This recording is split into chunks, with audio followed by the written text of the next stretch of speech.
glissement des terrains à Yaoundé et à l'ouest du pays encore. Ah, c'est la première prophétie pour le Cameroun.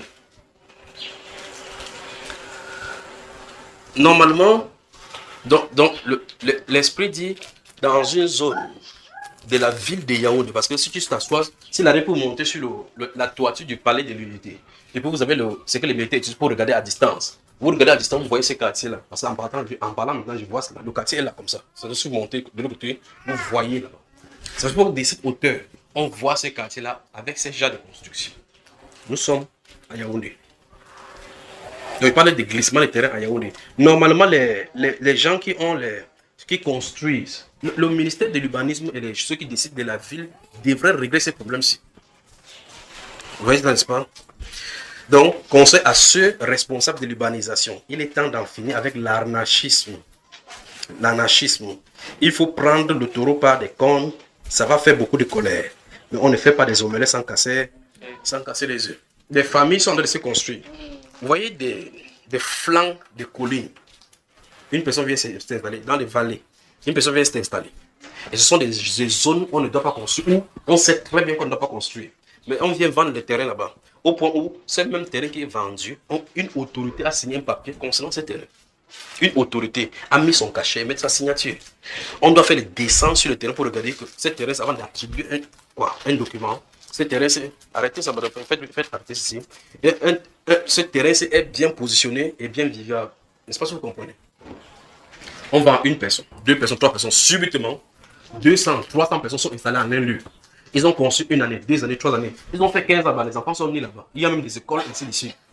Et subitement, éboulement de terrain, voilà les gens qui meurent. Ou bien encore un de ces jours, quand on se fâche parce qu'on n'a pas de l'argent, on vient pour casser, on dit qu'on va vous casser. Les gens qui ont fait 15 ans, investi des millions là-bas, on va les amener. Oh. C'est pour ça que il est temps. C'est un concept tout simplement maintenant cette fois-ci. Mais le glissement de terrain arrive. Donc on attend toujours que quelque chose arrive pour qu'on commence à tirer les responsabilités. Pourtant, on peut les éviter. Vous comprenez, n'est-ce pas? Pourtant, on peut les éviter. C'est comme une fois ici parlé des compagnies d'électricité. Normalement, il y a des choses qui périment. Comme par exemple, les pharmaciens, par exemple, ils peuvent avoir quand vous achetez des médicaments, il y a des dates de péremption, la date où ça expire. Ils ont des catalogues des médicaments qui sont entrés. Ils ont des catalogues d'expiration. Ce qui fait que quand les médicaments veulent expirer, ils connaissent quels médicaments, on peut les retirer. Mais va dire ça à ceux-là. Ils retirent comme ça, ils envoient vous appelez au poteau.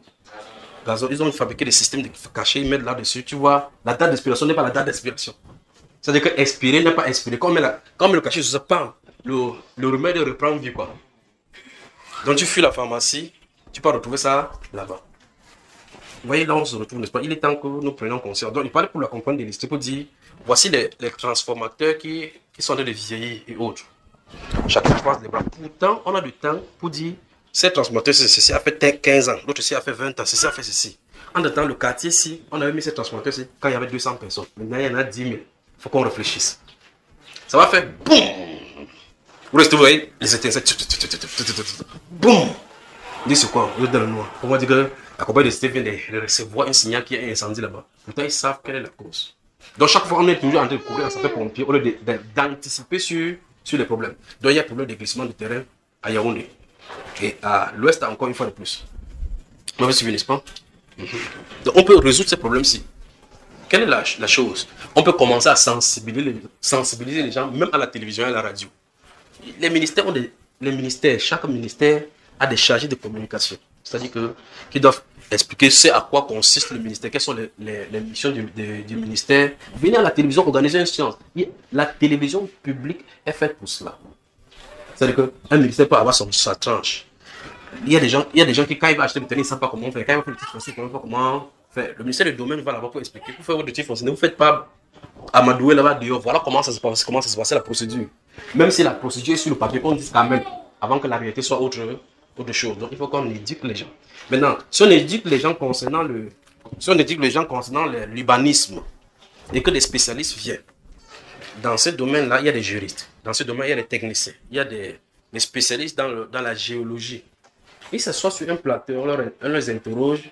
On dit d'après la loi, on ne doit pas faire ici, on ne doit pas construire là-bas. Parce que juridiquement parlant, sur le fait, voici les choses qui vous condamnent. Parce qu'en réalité, les gens sont dans la prison sans se rendre compte.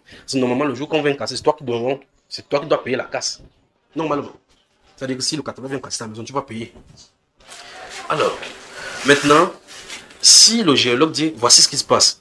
Moins de glissement de terreau, bien, les pluies diluviennes, si ça vient, ça peut vous tomber. Et généralement, les pluies tombent la nuit, les grandes pluies. Vous êtes là et puis ça vous... Voici l'avantage à quitter cette zone. Et normalement, les zones marécageuses et ces zones-là peuvent être employées comme des sites touristiques et bien travailler. Mais il faut qu'on entreprenne, on ne sait pas entreprendre. Ok. Voilà pour ce qui est du premier.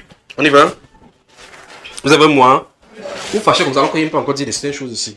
Bon, maintenant, je vais vous dire quelque chose. Dans le truc du Cameroun, là, comme il y a beaucoup de pays, s'il avait mélangé quelque chose, d'accord?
Mais qu'est-ce qu'elle vient pour se faire? On est que la tête. Lui, c'est lui, c'est responsable.